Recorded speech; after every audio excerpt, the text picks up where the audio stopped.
സ്വർഗസ്ഥനായ പിതാവേ, അവിടുത്തെ രാജ്യം വരേണമേ.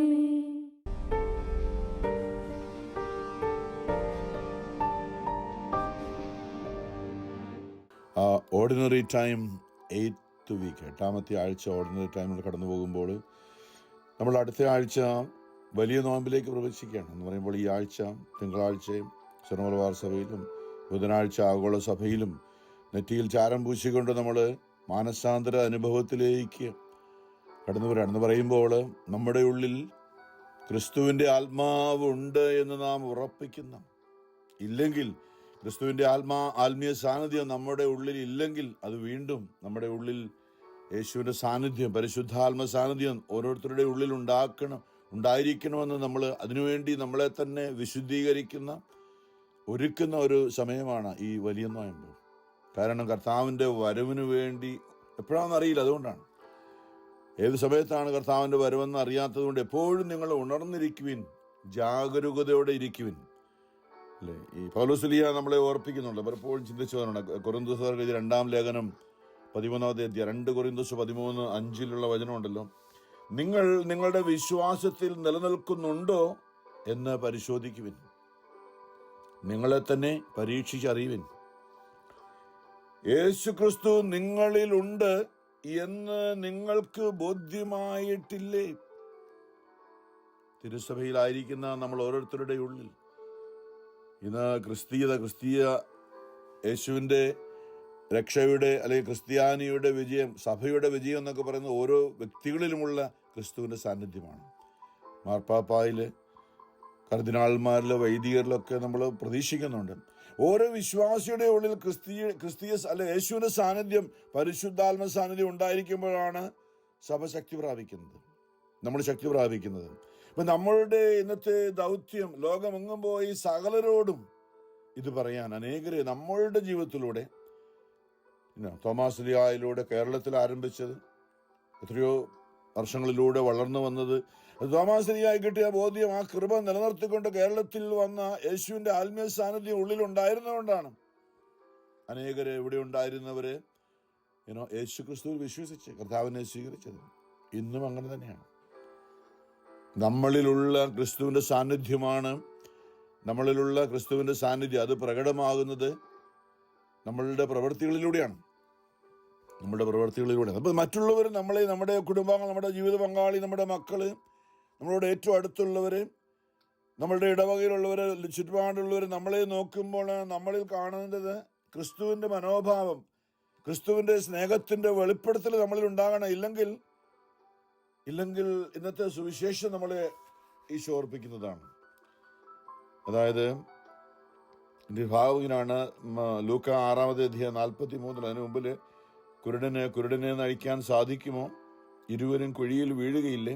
ശിഷ്യൻ ഗുരുവിനേക്കാൾ വലിയവനല്ല, എന്നാൽ എല്ലാം പഠിച്ചു കഴിയുമ്പോൾ അവൻ ഗുരുവിനെ പോലെ ആകും.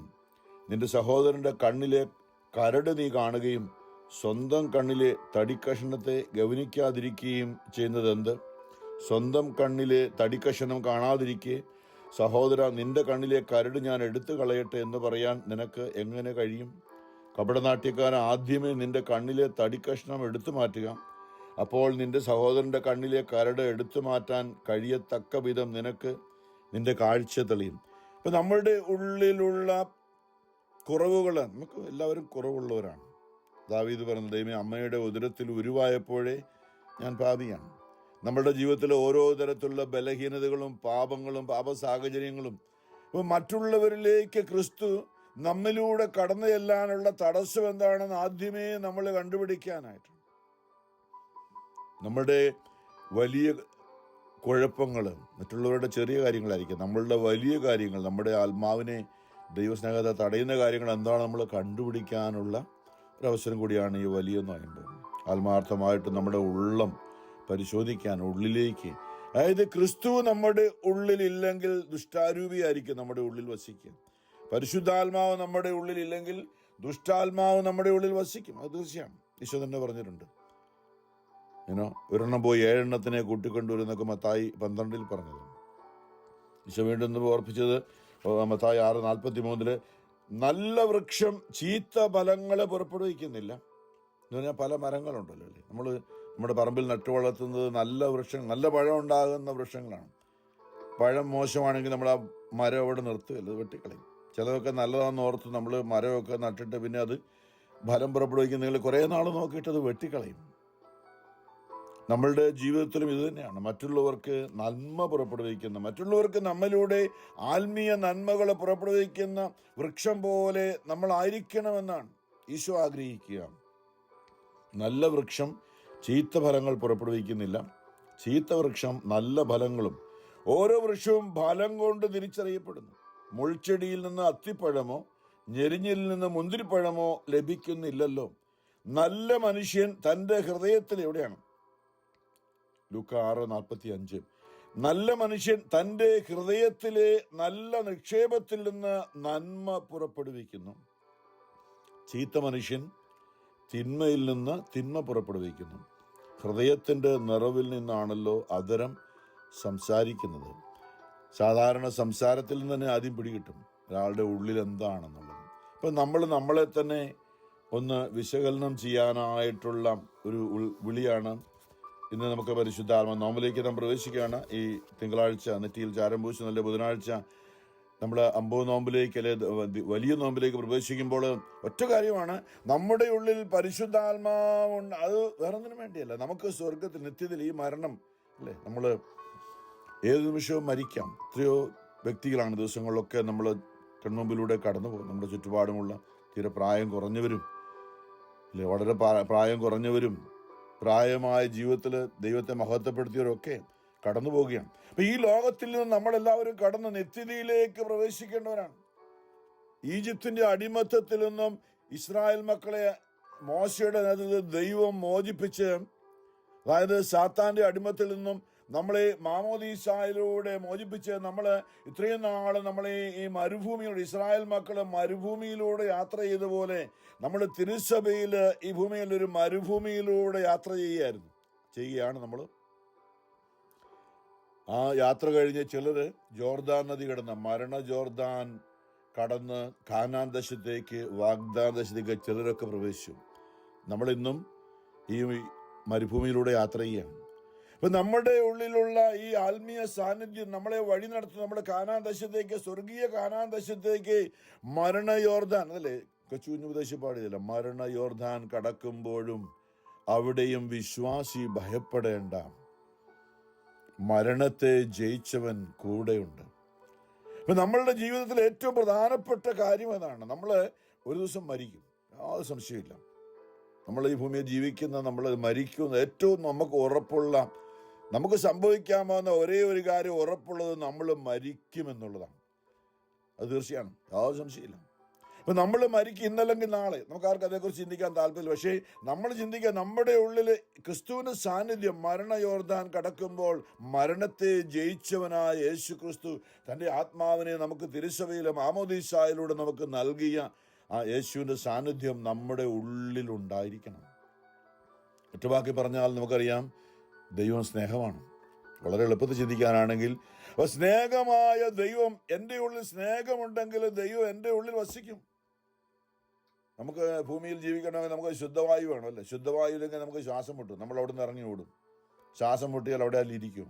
അപ്പം നമ്മുടെ ഉള്ളിൽ സ്നേഹമുണ്ടെങ്കിൽ പരിശുദ്ധാത്മാവിന് അവിടെ നമ്മുടെ ഉള്ളിൽ ശ്വാസം മുട്ടുകയില്ല. നമ്മുടെ ഉള്ളിൽ നമുക്ക് നമ്മുടെ മനസ്സിലും ചിന്തകളിലും സ്നേഹമുണ്ടെങ്കിൽ അത് പരിശുദ്ധാത്മാവിൻ്റെ ഭക്ഷണം എന്ന് ഞാൻ പറയും ഇല്ലേ. നമ്മുടെ ഉള്ളിൽ വേണ്ട പോകരുതേ, ഞാൻ നിനക്കായൊരു നല്ല പൂമണ്ഡപം ഒരുക്കാമെന്നൊക്കെ നാം പാടുമ്പോൾ, വിശുദ്ധ കുർബാനയിലൂടെ ഈശോ നമ്മുടെ ഉള്ളിലേക്ക് വരുമ്പോൾ നമ്മുടെ ഉള്ളിൽ സ്നേഹം, വേറൊന്നും വേണ്ട, സ്നേഹം, ദൈവസ്നേഹവും പരസ്നേഹവും.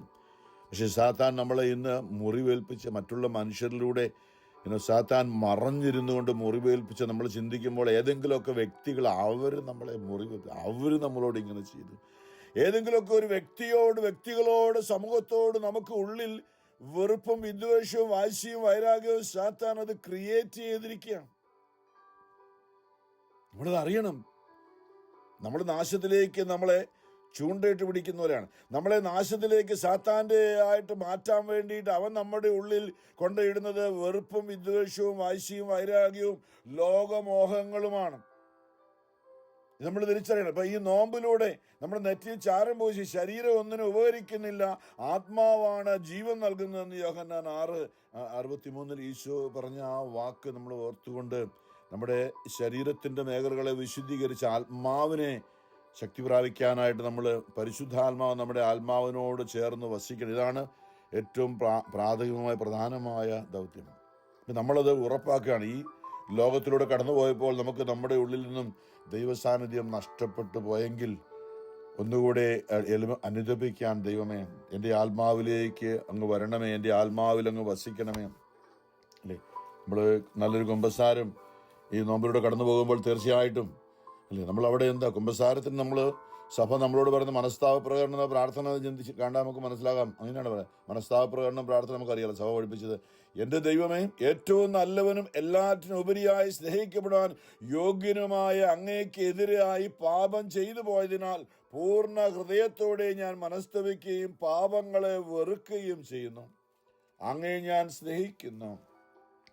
എൻ്റെ പാപങ്ങളാൽ എൻ്റെ ആത്മാവിനെ അശുദ്ധമാക്കിയതിനാലും എന്ന് പറയുമ്പോൾ എൻ്റെ ആത്മാവിനോട് ചേർന്ന് പരിശുദ്ധാത്മാവിന് വസിക്കാൻ പറ്റാതെ എൻ്റെ ആത്മാവ് അശുദ്ധാത്മാക്കൾ എൻ്റെ ആത്മാവിനോട് ചേർന്ന് നിന്ന് കുടികൊള്ളുകയാണ്. പൗലോസ് പറഞ്ഞതുപോലെ, നന്മ ചെയ്യാൻ ആഗ്രഹിക്കുന്നു, പക്ഷേ സാധിക്കുന്നില്ല. ഞാൻ ആഗ്രഹിക്കാതെ തിന്മ ചെയ്യുന്നത് ഞാനല്ല, എന്നിൽ കുടികൊള്ളുന്ന പാപമത്രേ അശുദ്ധാത്മാക്കള്. പരിശുദ്ധാത്മാവ് നമ്മുടെ ആത്മാവിനോട് ചേർന്ന് വസിക്കേണ്ടടുത്ത് നമ്മളിലുള്ള അശുദ്ധാത്മാക്കൾ അത് ഏതെങ്കിലുമൊക്കെ രീതിയിലായിരിക്കാം.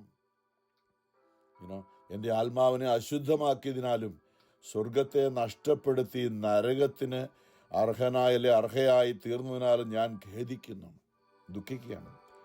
അങ്ങയുടെ പ്രസാദപര സഹായത്താൽ പാപ സാഹചര്യങ്ങളെ ഉപേക്ഷിക്കുമെന്നും മേലിൽ പാപം ചെയ്യില്ലെന്നും ദൃഢമായി ഞാൻ പ്രതിജ്ഞ ചെയ്യുന്നു. ഏതെങ്കിലും ഒരു പാപം ചെയ്യുക എന്നതിനേക്കാൾ മരിക്കുവാനും ഞാൻ സന്നദ്ധയായിരിക്കും. ഇതാണ് നമ്മൾ മനസ്താപ പ്രകടനം ചൊല്ലുന്നത്. ഇത് നമ്മൾ ആത്മാർത്ഥമായിട്ട് ഒന്ന് ചിന്തിക്കുകയാണ്. ശരിക്കും 50 നമ്മൾ കടന്നു പോകുമ്പോൾ എന്തെല്ലാം കുറവുകളാണ് നമ്മളിൽ ഉള്ളത് എന്ന് ആലോചിക്കുവാനായിട്ട്.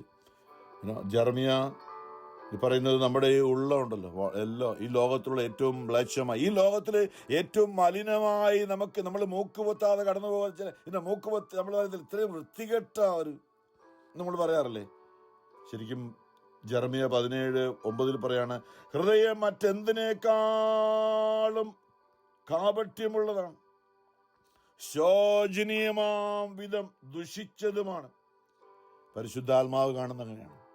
നമുക്ക് ചിലത് നാറ്റവും വെറുപ്പും ഉള്ളത് നമ്മൾ കാണുന്ന പോലെ നമ്മുടെ ഉള്ളിൽ വെറുപ്പും വിദ്വേഷവും ദൈവസ്നേഹവും പരസ്നേഹവും ഇല്ലെങ്കിൽ പരിശുദ്ധാത്മാവിന് മൂക്ക് പൊത്താതെ അതിലൂടെ അടുത്തു വരാൻ പറ്റത്തില്ല. നമ്മുടെ ശോചനീയമാം വിധം ദുഷിച്ചതുമാണ്. അതിനെ ആർക്കാണ് മനസ്സിലാക്കാൻ കഴിയുക? കർത്താവായ ഞാൻ മനസ്സിനെ പരിശോധിക്കുകയും ഹൃദയത്തെ പരീക്ഷിക്കുകയും ചെയ്യുന്നു. ഓരോ മനുഷ്യനും അവന്റെ ജീവിത രീതിക്കും പ്രവർത്തിക്കും അനുസരിച്ച് ഞാൻ പ്രതിഫലം നൽകും. അവിടെയാണ് പറഞ്ഞിരിക്കുന്നത്. കഴിഞ്ഞ് ചിന്തിച്ചാൽ, താനിടാത്ത മുട്ടയ്ക്ക് അടയിരിക്കുന്ന തിത്തിരപക്ഷിയെ പോലെയാണ് അന്യായമായ സമ്പത്ത് സമ്പാദിക്കുന്നവൻ. ജീവിത മധ്യത്തിൽ അത് അവനെ പിരിയും, അവസാനം അവൻ വിഡ്ഢിയാവുകയും ചെയ്യും. ജെറമിയ 17:11 നമുക്ക് അർഹതയില്ലാത്തത്, അന്യൻ്റെ 10 കൽപ്പനകളിൽ പറയുന്നത് അന്യൻ്റെ വസ്തുക്കൾ ആഗ്രഹിക്കരുത്, അന്യൻ്റെ ഭാര്യയെ ആഗ്രഹിക്കരുത്, അന്യൻ്റെ ഭർത്താവിനെ, ഇങ്ങനെ കുറേ കാര്യങ്ങൾ. നമുക്ക് അർഹതയില്ലാത്തത് ഏതെങ്കിലും നമ്മൾ ആഗ്രഹിക്കുകയാണെങ്കിൽ അത് നമ്മുടെ കയ്യിൽ വെച്ചിട്ടുണ്ടെങ്കിൽ അത് നമുക്ക് നഷ്ടപ്പെടും. അപ്പോൾ മാനസാന്തര സമയത്ത് സക്കേവൂസ് പറഞ്ഞ പ്രധാനപ്പെട്ട കാര്യം അതാണ്. മാനസാന്തരം കടന്നു വന്നപ്പോൾ ഞാൻ ആരുടെയെങ്കിലും തുക വഞ്ചിച്ചെടുത്തിട്ടുണ്ടെങ്കിൽ അത് 4 ഇരട്ടിയായിട്ട് ഞാനിതാ മടക്കി കൊടുക്കുന്നു. ആരുടെയെങ്കിലും ഞാൻ വഞ്ചിച്ചെടുത്തിട്ടുണ്ടെങ്കിൽ 4 ഇരട്ടിയായിട്ട് ഞാനത് മടക്കി കൊടുക്കുന്നു. എത്രയോ മാനസാന്തരം എൻ്റെ സമ്പത്തിൻ്റെ പകുതി ഞാൻ ദരിദ്രർക്ക് ഇല്ലാത്തവർക്ക് കൊടുക്കുകയാണ്. അപ്പം ഈ സക്കേവൂസിൻ്റെ ഉള്ളിൽ പരിശുദ്ധാത്മാവ് സമ്പത്തിൻ്റെ മേഖലയായിരുന്നു. ആരുടെയൊക്കെ മുഴുവനും ഈ ചുങ്കക്കാരൻ ചുങ്കം ഭരിക്കുമ്പോൾ അർഹതയില്ലാത്തത് അല്ലെങ്കിൽ അതിൽ നിന്ന് മോഷ്ടിച്ച് തൻ്റെ സമ്പത്ത് വർദ്ധിപ്പിച്ചതാണ്. അപ്പം നമ്മളുടെ ജീവിതത്തിലെ ഓരോ മേഖലയിലേക്കും നമ്മൾ കടന്നുകൊണ്ട് അനുതാപത്തിലേക്ക് വരുവാനായിട്ട് ഏതൊക്കെ രീതിയിലാണ് നമ്മുടെ ശരീരവും മനസ്സും ആത്മാവും, നമ്മുടെ ജോലി, സമ്പത്ത്, ആരോഗ്യം, എല്ലാ മേഖലയിലും നമ്മൾ പരിശോധിക്കുവാനായിട്ടാണ് പരിശുദ്ധാത്മ നമ്മളെ ഓർമ്മപ്പെടുത്തുന്നത്. ഈ നോമ്പിലൂടെ കടന്നു പോകുമ്പോൾ നമ്മുടെ ഉള്ളിൽ പരിശുദ്ധാത്മാവ് അല്ലെങ്കിൽ മറ്റെന്താണ്? അതായത് ഈ മത്തായി 12 ഈശോ പറഞ്ഞില്ലേ, അശുദ്ധാത്മാവ് ഒരെണ്ണം പോയി 7 എണ്ണത്തിനെ കൂട്ടിക്കൊണ്ടുവരുമെന്ന്. ഭയങ്കര ബുദ്ധിമുട്ടാണ്. 8 എണ്ണം ഉള്ളിൽ കയറി കഴിഞ്ഞാൽ അത് പുറത്തിറങ്ങാൻ, ഏതെങ്കിലും 50 നോമ്പിൽ കടന്നു പോകുമ്പോഴും നമ്മൾ വളരെ ശക്തമായി പ്രവർത്തിക്കുന്നില്ലെങ്കിൽ ഒന്ന് നോക്കണം, ഈ 7 എണ്ണം പിന്നെ എത്ര എണ്ണത്തിനെ കൂട്ടിക്കൊണ്ടുവന്ന് ആർക്കറിയാം? ചില മനുഷ്യരുടെയൊക്കെ ജീവിതങ്ങൾ അങ്ങനെയായി തീർന്നിരിക്കുകയാണ്. സാത്താൻ്റെ ആവാസകേന്ദ്രമായി മാറിയിരിക്കുകയാണ് ഒരു തരത്തിൽ. അപ്പോൾ വളരെ തീക്ഷ്ണമായ അനുതാപവും മാനസാന്തരവും ദൈവസന്നിധിയിലുള്ള സമർപ്പണവും ഹൃദയത്തെ പരിശോധിക്കുന്ന നമ്മളുടെ മാനസാന്തരത്തിനുള്ള ചിന്തകൾ, ആത്മശോധന ആവശ്യമാണ്. ഈശോ എന്ന് നമ്മുടെ ഉള്ളിൽ എന്തൊക്കെയാണ്? ഈശോ പറയാണ്, ഒരുവന്റെ ഉള്ളിലുള്ളതാണ് അവനെ അശുദ്ധനാക്കുന്നത്. ഭക്ഷണം കൈ കഴുകാതെ കഴിക്കുന്നതല്ല എന്ന് പറഞ്ഞിടത്താണ് മത്തായി 15 ഈശോ പറഞ്ഞാണ് അവൻ്റെ ഉള്ളിലുള്ള എന്ന് പറഞ്ഞാൽ ദുഷ്ടാത്മാക്കളുടെ ഹൃദയത്തിൻ്റെ അല്ലെങ്കിൽ ആത്മാവിലേക്ക് വന്ന് കയറിയിരിക്കുന്നതാണ് മനുഷ്യനെ അശുദ്ധനാക്കുന്നത്. എന്തൊക്കെയാണ്? മത്തായി 15:19 ദുഷ്ചിന്തകൾ. എപ്പോഴും ഇങ്ങനെ അതും ഇതും ചിന്തിച്ചുകൊണ്ടിരിക്കാം. അശുദ്ധിയും മറ്റുള്ളവരെ കുറിച്ച് വെറുപ്പും വിദ്വേഷവും വാശിയും വൈരാഗ്യവും. നല്ലൊരു ചിന്ത വരുന്നേയില്ല. നമ്മളത് അനുഭവിക്കണം. എൻ്റെ ദൈവം, എൻ്റെ ഉള്ളം എപ്പോഴും ഇങ്ങനെ കണ്ണിലൂടെ കിടന്ന അശുദ്ധി, എപ്പോഴും അതും ഇതുമില്ലേ, ഫോണോഗ്രഫിയും അതുപോലെ മറ്റുള്ളവരെ വെറുപ്പും വിദ്വേഷവും വാശിയും വൈരാഗ്യവും. നമ്മളിത് കണ്ടുപിടിക്കണം. എന്താണ് എൻ്റെ ഉള്ളിൽ എന്നെ ഇങ്ങനെ മതിച്ചുകൊണ്ടിരിക്കുന്നത്? എന്തൊരു വികാരമാണ്? അസൂയാണോ? വെറുപ്പാണോ? വിദ്വേഷമാണോ? ലോകമോഹങ്ങളാണോ? ജഡിക മോഹങ്ങളാണോ എന്നെ പാപത്തിലേക്ക് നയിക്കുന്നത്? ദുശ്ചിന്തകൾ, കൊലപാതകം, മറ്റുള്ളവരാരും നന്നായിട്ട് ജീവിക്കാൻ ആഗ്രഹം, എല്ലാവരും നശിച്ചാലും കുഴപ്പമില്ല, എല്ലാവരും അങ്ങനെ ആൾക്കാരുണ്ടല്ലോ അല്ലേ, കൊല്ലാൻ വേണ്ടി മാത്രം നടക്കുന്നു. പരസംഗം എന്ന് പറഞ്ഞാൽ വ്യഭിചാരം. പരസംഗം എന്ന് പറഞ്ഞാൽ വിവാഹമെന്ന കുദാശയിലൂടെ ലൈംഗികതയെ വിശദീകരിച്ചത് വിവാഹമെന്ന കുദാശയിലൂടെയാണ്. അതിന് പുറത്തുള്ളതെല്ലാം വിവാഹമെന്ന കുദാശയിലൂടെ അല്ലാത്ത ലൈംഗിക വീഴ്ചകൾ, തിന്മയുടെ, നമ്മൾ ഈ 1 കൊരിന്തോസ് 6 വായിക്കുന്നുണ്ട്. വിവാഹത്തിന് പുറത്തുണ്ടാകുന്ന ലൈംഗിക ബന്ധത്തിലൂടെ അശുദ്ധാത്മാക്കളുടെ ഒരു വ്യക്തിയുടെ ഉള്ളിലേക്ക് പരസ്പരം കൈമാറുകയാണ്. ദുരാത്മാക്കളുടെ വലിയൊരു സമൂഹം അതിലൂടെ കൈമാറുന്നുണ്ടെന്നാണ്. യേശുവുമായി ഒന്നാകുന്നവൻ യേശുവിൻ്റെ ആത്മാവിനെ സ്വീകരിക്കുന്നു. വേശ്യയുമായി ഒന്നാകുന്നവൻ അവനിലുള്ള ആ അശുദ്ധാത്മാക്കളെ മുഴുവനും ആത്മീയമായി മറ്റൊരു വ്യക്തിയിൽ നിന്ന് നമ്മൾ സ്വീകരിക്കുകയാണ് നമ്മുടെ ഉള്ളിലേക്ക്. എന്തൊരു കാര്യമാണ് നോക്കണം. ഈശോ പറയാണ്, നമ്മൾ പരസംഗം, വ്യഭിചാരം, മോഷണം, കള്ളസാക്ഷ്യം, പരദൂഷണം എന്നിവയെല്ലാം ഹൃദയത്തിൽ നിന്നെല്ലാം നമ്മുടെ ആത്മാവിൽ വന്ന് കയറിയിരിക്കുകയാണ്. ഇവയാണ് ഒരുവനെ അശുദ്ധനാക്കുന്നത്. ഇപ്പം നമ്മൾ യഥാർത്ഥമായി നമ്മുടെ ഉള്ളമെന്ന് പരിശോധിക്കുവാൻ, ദൈവമേ എൻ്റെ ഉള്ളത്തിൽ നീ വന്നതാണ്. സംഗീതത്തിന് 51 ദാവീദ് പറഞ്ഞു, ദൈവമേ നിർമ്മലമായൊരു ഹൃദയം എന്നിൽ സൃഷ്ടിക്കണമേ. ഇല്ലേ, നല്ലൊരു ചൈതന്യം, ദൈവമേ അങ്ങയുടെ ആത്മാവ് എൻ്റെ ഉള്ളിൽ വന്ന് വസിക്കണമേ എന്നാണ്. ഇന്ന് 2ാമത്തെ വായനയുണ്ട് ആഗോള സഭയിൽ. കൊരിന്തോസുകാർക്ക് എഴുതിയ 1-ാമത്തെ ലേഖനം 15:50 സഹോദരരെ, ശരീരത്തിനോ, ഞാൻ ഒരു 2 വചനം മുമ്പോട്ട് വായിക്കുകയാണ്. സഹോദരരെ, ശരീരത്തിനോ രക്തത്തിനോ ദൈവരാജ്യം അവകാശപ്പെടുത്തുക സാധ്യമല്ലെന്നും നശ്വരമായത് അനശ്വരമായതിനെ അവകാശപ്പെടുത്തുകയില്ലെന്നും ഞാൻ പറയുന്നു. അതായത് നമ്മൾ ഈ ശരീരത്തോടുകൂടി ഒരിക്കലും നമ്മൾ ജോർദാൻ നദി കടക്കില്ല. നമ്മൾ പറയുന്ന മരണ ജോർദാൻ കടക്കുമ്പോൾ ഈ ശരീരം നമ്മൾ ഉപേക്ഷിക്കുകയാണ്. ഇത് മണ്ണായി തീരാൻ പോവുകയാണ്. എന്നാൽ യേശുവിൻ്റെ 2ാമത്തെ വരവിൽ വിശുദ്ധി ജീവിക്കുന്നവരാണെങ്കിൽ നമ്മുടെ ശരീരം നൊടിയുടെ കൊണ്ട് രൂപാന്തരപ്പെടാൻ സാധ്യതയുണ്ട്. അതുകൊണ്ട് നമ്മുടെ ഈ ശരീരത്തെ വിശുദ്ധമായി നമ്മൾ കാത്തു സൂക്ഷിക്കാനായിട്ടാണ് പൗലോസ് ആവശ്യപ്പെടുന്നത്. യേശുവിൻ്റെ വരവ് എപ്പോഴാണെന്ന് അറിയില്ല. ഇപ്പോഴാണെങ്കിൽ നമ്മൾ മരിക്കുന്നില്ല. നമ്മൾ മരിക്കാതെ തന്നെ അവൻ പ്രത്യക്ഷതയിൽ അവൻ വാനമേഘങ്ങൾ എഴുന്നള്ളി വരുമ്പോൾ നമ്മുടെ ഈ ശരീരം നൊടിയുടെ കൊണ്ട് രൂപാന്തരപ്പെട്ടുകൊണ്ട് ഒരു ആത്മീയ ശരീരമായി രൂപപ്പെടുകയാണ്. ചിലരെ കാണുന്നുണ്ടല്ലോ, പഴയ നിയമത്തിൽ ഹേനോക്ക് മരണമില്ലാതെ എടുക്കപ്പെട്ടെന്ന് പറഞ്ഞു. ഏലിയ ശരീരം രൂപാന്തരപ്പെട്ടെന്ന് പറഞ്ഞു, മരണമില്ലാതെ തന്നെ. അപ്പം എന്ന് പറഞ്ഞ പോലെ നമ്മളും ഈ യേശുവിൻ്റെ 2ാമത്തെ വരവെങ്കിൽ ഈ ഭൂമിയിൽ നമ്മൾ മരിക്കാതെ തന്നെ ശരീരം രൂപപ്പെടാൻ സാധ്യതയുണ്ട്, രൂപാന്തരപ്പെടാൻ സാധ്യതയുണ്ട്. താബോർ മലയിൽ യേശു രൂപാന്തരപ്പെട്ടതുപോലെ. അപ്പം അതുകൊണ്ട് നമ്മൾ വിശുദ്ധിയിലായിരിക്കുവാനായിട്ട് നമ്മൾ ഈ ഭൂമിയിൽ ജീവിച്ചിരിക്കുമ്പോൾ അവൻ്റെ വരവാണെങ്കിൽ നമുക്കറിയില്ലല്ലോ.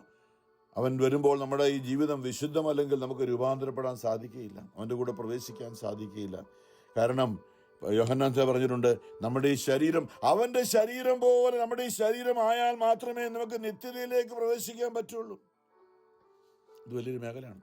അതിനാണ് നമ്മൾ മരിച്ച് നമ്മുടെ ഈ ശരീരം, പാപത്തിന് അടിമയായ ശരീരം മരിച്ചിട്ട് നമ്മുടെ ആത്മീയ ശരീരമാണ് നിത്യതയിലേക്ക് പ്രവേശിക്കേണ്ടത്. അവിടെയാണ് അത് കണ്ണുകൊണ്ട് കാണാൻ പറ്റാത്തൊരു മേഖലയാണ്. അവിടെയാണ് ഈ ഭൂമിയിലുള്ള എല്ലാ സഹനങ്ങളും. നമ്മളെ വിശുദ്ധീകരിച്ച്, നമ്മുടെ ആത്മാവിനെ വിശുദ്ധീകരിച്ച്, നമ്മുടെ പ്രിയപ്പെട്ടവരൊക്കെ പലപ്പോഴും രോഗാവസ്ഥയിലൊക്കെ മരണത്തിന് മുമ്പുള്ള ഒരു വിശുദ്ധീകരണമുണ്ട് അല്ലേ. ഫ്രാൻസിസ് മാർപ്പാപ്പ പോലും കുറേ നാളായിട്ട് നടക്കാൻ ബുദ്ധിമുട്ടാണ്, എന്നാണെങ്കിലും മരിക്കും. അപ്പം അതിനു മുമ്പ് നല്ലൊരു വിശുദ്ധീകരണത്തിലൂടെ കടന്നു പോവുകയാണ് ഇപ്പോൾ.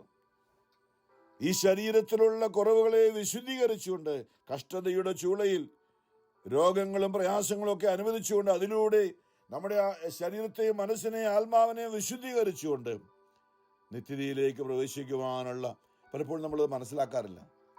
അപകടങ്ങൾ, വേദനകൾ, രോഗങ്ങൾ, ബുദ്ധിമുട്ടുകളൊക്കെ നമ്മുടെ ആത്മാവ് നിത്യതയിലേക്ക് പ്രവേശിക്കുവാൻ വേണ്ടി ഈ ഭൂമിയിൽ നമ്മുടെ ശരീരം വിശുദ്ധീകരിക്കപ്പെടും.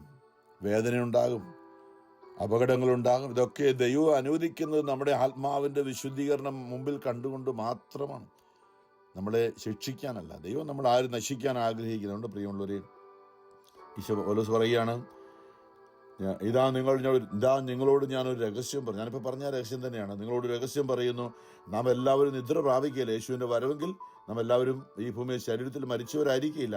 അവസാന കാഹളം മുഴങ്ങുമ്പോൾ കണ്ണുമയ്ക്കുന്ന അത്ര വേഗത്തിൽ നാം എല്ലാവരും രൂപാന്തരപ്പെടും. ജീവിച്ചിരിക്കുന്നവർ കണ്ണുമയ്ക്കുന്ന അത്ര വേഗത്തിൽ നാം എല്ലാവരും രൂപാന്തരപ്പെടും. നശ്വരമായത് അനശ്വരവും, മർത്യമായത് അമർത്യവുമാകേണ്ടിയിരിക്കുന്നു. അങ്ങനെ നമ്മളിന്ന് മരണം ഒരു ജയമായി തീരുകയാണ്. നമ്മുടെ പ്രിയപ്പെട്ടവരൊക്കെ മരിച്ചുപോയത് ഒരു നഷ്ടമായിട്ട് നമ്മൾ കരുതുന്നെങ്കിൽ ഇല്ല, അതൊരു ലാഭമാണ്. ഈ ലോകത്തിൽ നിത്യജീവനിലേക്ക് പ്രവേശിക്കാം. ചിക്കാഗോയിൽ നമ്മുടെ ഷേർലിയുടെ ചാച്ചൻ ഇന്നലെ 2 ദിവസം മുമ്പ് മരിച്ചുപോയി. ഇന്ന് ഫ്യൂണലിന് വേണ്ടിയൊക്കെ ഒരുങ്ങി കാത്തിരിക്കുമ്പോൾ ആ ഒരു ചിന്തയാണ്. എത്രയോ ഈ ലോകത്തിലുള്ള ആ ബലഹീനമായ ശരീരമല്ല, ആത്മീയമായി ഒരു യൗവനക്കാരനെ പോലെ ആത്മീയതയിലേക്ക്, നിത്യതയിലേക്ക് പ്രവേശിക്കുകയാണ്. ഒരു പുതിയ ജനനമാണ്, സ്വർഗത്തിലൊരു ജനനമാണ് നടക്കുന്നത് ആത്മാവിലെ. നമ്മുടെ കുടുംബങ്ങളിൽ നിന്ന് മരിച്ചുപോയവർ, പ്രിയപ്പെട്ടവരൊക്കെ. അപ്പം അതുകൊണ്ടാണ് നമ്മൾ എപ്പോഴും ഒരുങ്ങിയിരിക്കണം. ഈ ലോകത്തിൽ എത്ര പണമുണ്ടെങ്കിലും സ്വർഗത്തിലേക്ക് കയറാൻ പറ്റില്ല. ഈ ലോകത്തിലെ ഏറ്റവും വലിയ കുടുംബത്തിലാണെങ്കിലും സ്വർഗത്തിലേക്ക് കയറാൻ പറ്റില്ല. ഞാൻ ഇടയ്ക്ക് ഓർപ്പിച്ചതുപോലെ തോമാസ് ലീയ വന്ന് നേരിട്ട് മാമോദീസ നൽകിയ കുടുംബമാണെങ്കിൽ ഇപ്പോൾ പരിശുദ്ധാത്മാവ് നമ്മുടെ ഉള്ളിൽ ഇല്ലെങ്കിൽ നമുക്ക് അങ്ങോട്ട് കയറാൻ പറ്റില്ല. ഈശോ തന്നെ പറഞ്ഞില്ലേ, അവർ അന്ന് അവസാന കാലങ്ങളിൽ പറയും, നിങ്ങൾ ഓർക്കുന്നില്ലേ, ഞങ്ങളുടെ വീട്ടിലല്ലേ, ഞങ്ങളുടെ പട്ടണത്തിൽ വന്ന് നീ വചനം പ്രഘോഷിച്ചില്ലേ, നിന്റെ നാമത്തിൽ ഞങ്ങളും പിശാചുക്കളെയൊക്കെ ബഹിഷ്കരിച്ചിട്ടുണ്ടല്ലോ എന്ന് പറയുമ്പോൾ ഈശോ, ഞാൻ അറിയുന്നില്ലല്ലോ നിങ്ങളെ. നമ്മൾ അവൻ്റെ രൂപം ധരിക്കണം. അവൻ്റെ രൂപം നമ്മൾ മരിക്കുമ്പോൾ നമ്മുടെ ആത്മാവിൽ അവനുണ്ടായിരിക്കണം അല്ലേ. പിതാവ് നമ്മളെ കാണുമ്പോൾ യേശുവിനെ നമ്മളിൽ കാണുന്നില്ലെങ്കിൽ അങ്ങോട്ട് പ്രവേശനമില്ല.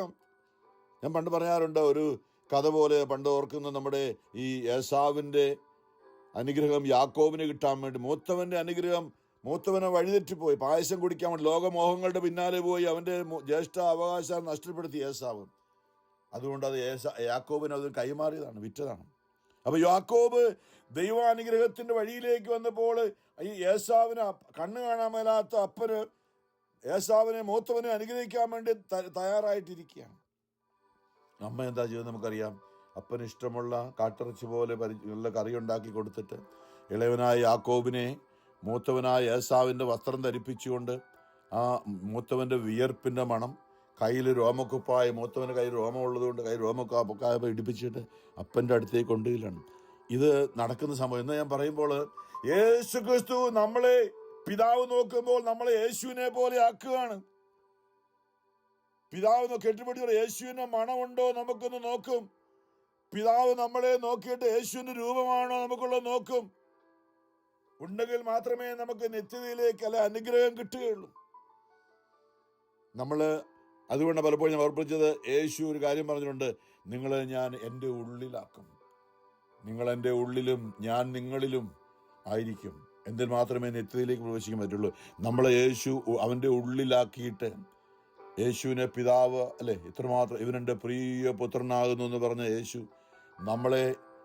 നമുക്ക് വിശുദ്ധി ഇല്ലാത്തത് കൊണ്ട് യേശു നമുക്ക് വേണ്ടി പാപമായി മാറി, ശാപമായി മാറി, നമ്മളെ അവൻ്റെ ഹൃദയത്തിലേക്ക്, പാപികളെ സ്നേഹിക്കുന്ന ഈശോയുടെ ഉള്ളിലേക്ക് ഞാൻ വിശുദ്ധ കുർബാന നടക്കുന്ന വലിയൊരു കാര്യം അതാണ്.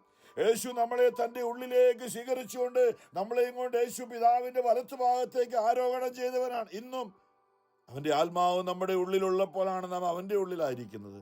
നിത്യത്തിലേക്ക് പ്രവേശിക്കുവാനായിട്ട് നമുക്ക് സാധിക്കുന്നത് അങ്ങനെയാണ് പ്രിയമുള്ളവരെ. ഈ 50 നോമ്പിലേക്ക് നാം പ്രവേശിക്കുമ്പോൾ ഒറ്റ കാര്യമാണ് പൗലോസ് പറഞ്ഞതുപോലെ 1 കൊരിന്ത്യർ 13:5 യേശുക്രിസ്തു നിങ്ങളിലുണ്ടോ എന്ന്. നമ്മൾ വേറൊന്നുമല്ല, സ്നേഹമുണ്ടോ, ഞാൻ ആരോടെങ്കിലും ക്ഷമിക്കാനുണ്ടോ, നമ്മളിലുള്ള അശുദ്ധിയുടെ മേഖലകളൊക്കെ ഒന്ന് ഏറ്റുപറയാൻ, കുമ്പസാര നല്ല അനുതാപത്തോടെ എൻ്റെ ദൈവമേ പരിശുദ്ധാത്മാവേ നീ എൻ്റെ ഉള്ളിൽ ഒന്ന് വസിക്കണമേ, മരിക്കുന്നത് വരെ ഇനി ഞാൻ പാപം ചെയ്യാതിരിക്കാൻ നീ എൻ്റെ ആത്മാവിൽ വസിച്ച് എന്നെ സഹായിക്കണമേ. പരിശുദ്ധ പരമ ദൈവകാരുണ്യ നാഥനായ ഈശോയ്ക്ക് എന്നേരവും ആരാധനയും സ്തുതിയും പുകഴ്ചയും ഉണ്ടായിരിക്കട്ടെ.